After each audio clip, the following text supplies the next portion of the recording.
Raiders, it seems like the new Asgard Divide dungeon event is going to be a massive failure, and I'm gonna explain you why in today's video. Plarium just released a new video, a small teaser related to the event. On top of it, we're gonna be able to find out the skills of 2 of the 4 champions coming to Raid Shadow Legends together with the event, and that is going to be Freya and Odin. Now, we already found out last week what Loki will do, the free 7-day login champion. Funny enough, Thor is not part of the list, so that really makes me think that he is indeed going to be the next fusion. Now, we're quickly gonna browse through the video, guys. We're not gonna watch all of the video. It's only 6 minutes long, but I really want to focus on the new skills because the champions look pretty awesome. We're gonna have a quick browse. Right here, they're kind of like talking about the event. If you're not familiar just yet, if you've been living under a rock, the Asgard Divide will bring in 4 new champions from the Norse mythology: Thor, Odin, Freya, and Loki. Now, Loki is going to be the free 7-day login champion. And as I mentioned, they're not really talking much about Thor. Yes, they're kind of like explaining us a couple of things related to his skill set and stuff, but we don't have the actual skill set only for the other 3 champions, which again really makes me think that he is going to be the fusion champion. And of course, we have the new dungeon. But first, I want to quickly talk about the Loki Chase event. As I mentioned, we're going to have 2 different phases to this event. First, you're going to log in for 14 days, and you're going to be able to collect all these goodies, including the champion and a 2-star soul. Now, the second phase, which will be for an unlimited period of time, basically, you're going to be able to just play campaign, dungeon, faction wars, arena, clan boss, and collect these rewards. Or actually, phase 2 will only be available for 21 days. My bad, let me just correct that. And you're going to get a 5-star soul, which honestly is awesome because it's extremely hard to put your hand on the right souls, right? Let's have a quick look at the Thor teaser, guys. Let's see what this champion can actually do. Without Thor, this mighty warrior is an all-out attacker, self-buffing himself with increased attack and increased crit damage buffs before unleashing a myriad of AoE attacks on enemies foolish enough to stand against him. And his hammer, Mjolnir. He'll ignore block damage and unkillable buffs and destroy an enemy's resistance stat. He'll be available to summon from shards throughout the event, and he'll remain in the summon pool after the Asgard Divide ends. That applies to all 4 of these champions, by the way. They'll stick around and can be summoned well after the Asgard Divide event comes to an end. This is Thor in a few words, guys. So he will be summonable from shards together with the other champions, and they will be here forever. So once the event is finished, the champions will still be summonable. So you don't really have that FOMO experience with them. They're not mentioning that he will be part of a fusion. In fact, they're not really mentioning anything about the other champions being part of any events. That doesn't mean that we won't have champion training and champion chase tournaments that will probably give us a chance to get them if we win them, you know. So I'm definitely expecting even guaranteed events, you know. So I still think you should save your shards. Now, we don't really know what this champion does on paper. I'm quickly going to break it down from what I've seen right here. He's going to have an A1 that seems to be a single target. He's going to have a skill that will increase his attack and increase crit damage, and he will ignore block damage and unkillable.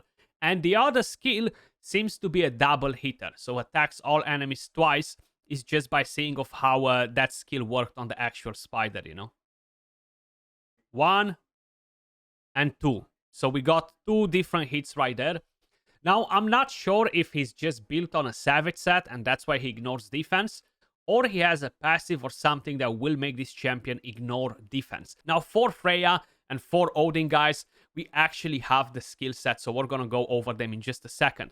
Now, the next thing that I quickly want to show you, and this is the reason why this is a freaking massive R.I.P. The dungeon. Check it out. You cry? Yes, this is a brand new time-limited dungeon we're introducing with the Asgard Divide.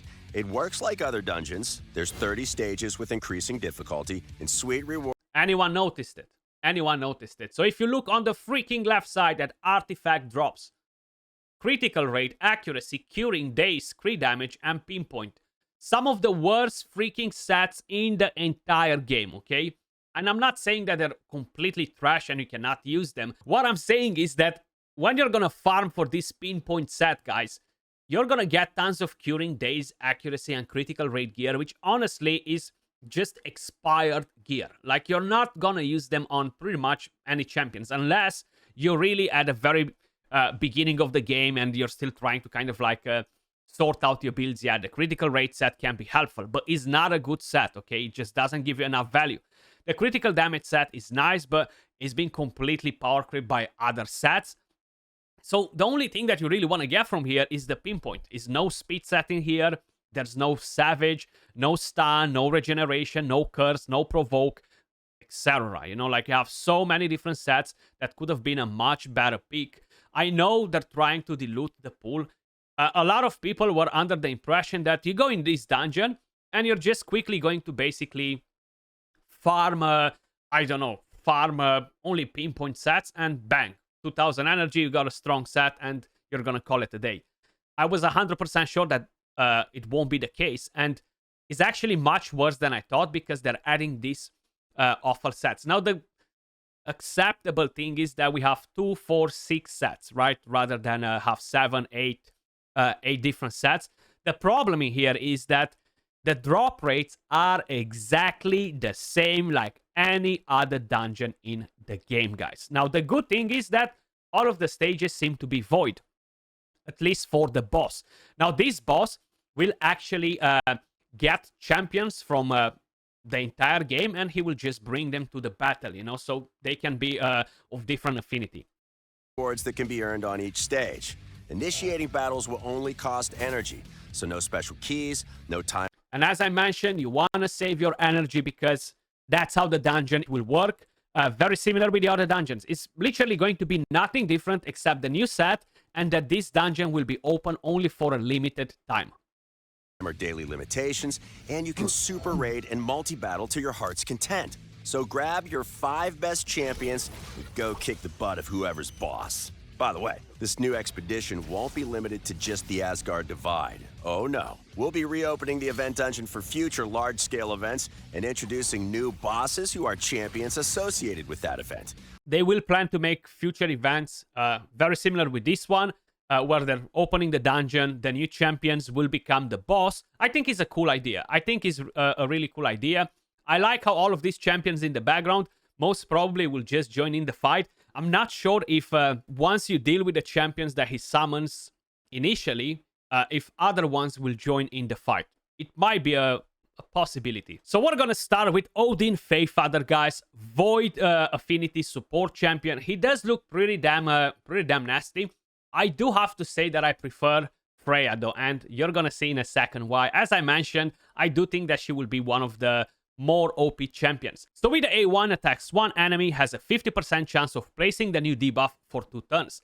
This debuff cannot be placed on bosses. Now this one will basically increase the damage that you do by 50% and increase the damage you take by 50% as well. The Storm of Familiars, the A2, removes all buffs from all enemies. Has a chance to land defense down on all enemies for 2 turns, and will place a stun on all enemies for 2 turns. This is actually a very, very strong skill, of course. Polymorph, blah, blah, blah, you know the drill. But on the new set, this can actually be super damn nasty. Defense down and stun, and remove all the buffs. Very, very powerful on a 3-turn cooldown. Asgardian Judgment. Attacks one enemy. Before attacking, steals all buffs from the target. The damage inflicted by this skill depends on the target's type. Attack will inflict damage based on the target's attack. Defense will inflict damage based on the target's defense.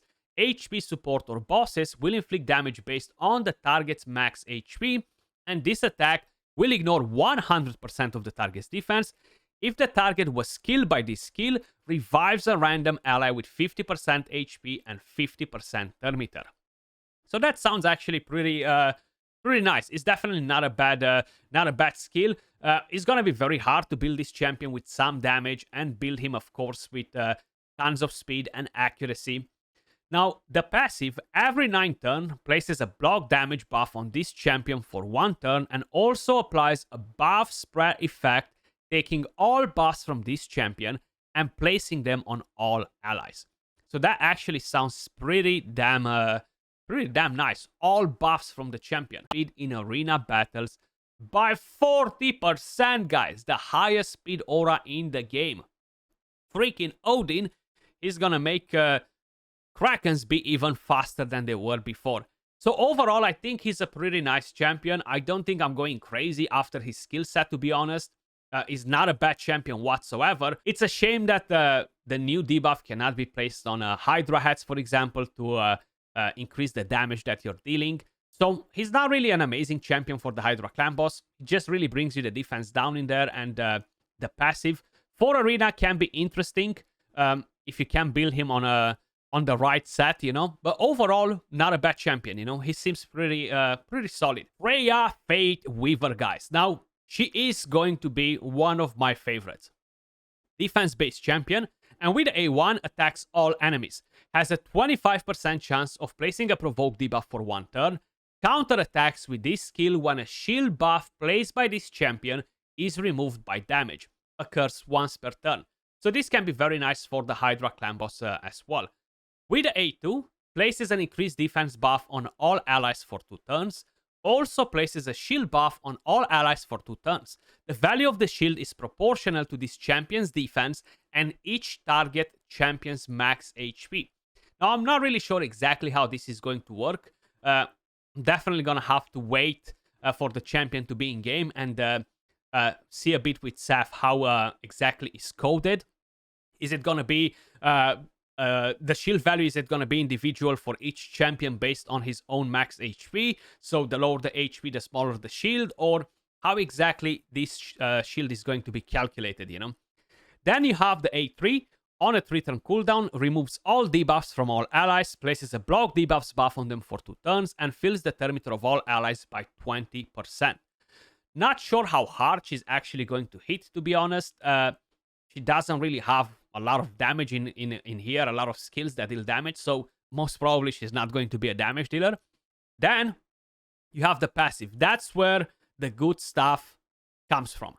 Passive effect increases this champion's defense by 5% each time an ally inflicts a critical hit, stacking up to 50%. That's actually really, really nice. Now the next part is the crazy one. Prevents the death of the ally with the highest crit damage, except this champion, and keeps them alive with 1% HP when hit with a fatal hit. If there are multiple champions on the team with this skill, this effect will only activate once. Now, then she will heal that ally by 20% of their max HP and activates an instant turn effect on them, guys. Yes, you've heard that right. So if you're taking in a Georgid without Stone Skin and somebody's attempting to kill him, she will save him and she will give him an instant freaking turn to wipe the enemy team. Very, very strong passive. Not just for offense, but for defense in Arena as well, guys. This can really be super, super powerful, and I don't know. I just had a feeling that she will be one of the stronger champions, and this passive right here is definitely confirming what I thought.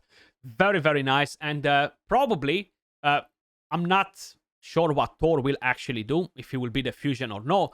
But if I would be to pick in between her and in between Odin, I would take her 100%. And then you have the aura, increases ally defense in all battles by 30%. Don't get me wrong. Odin, forgive me if I said Thor before, Odin looks cool.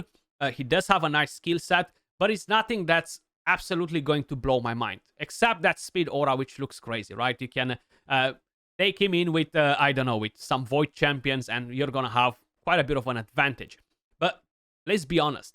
This skill set looks way more useful for PvP because of the passive.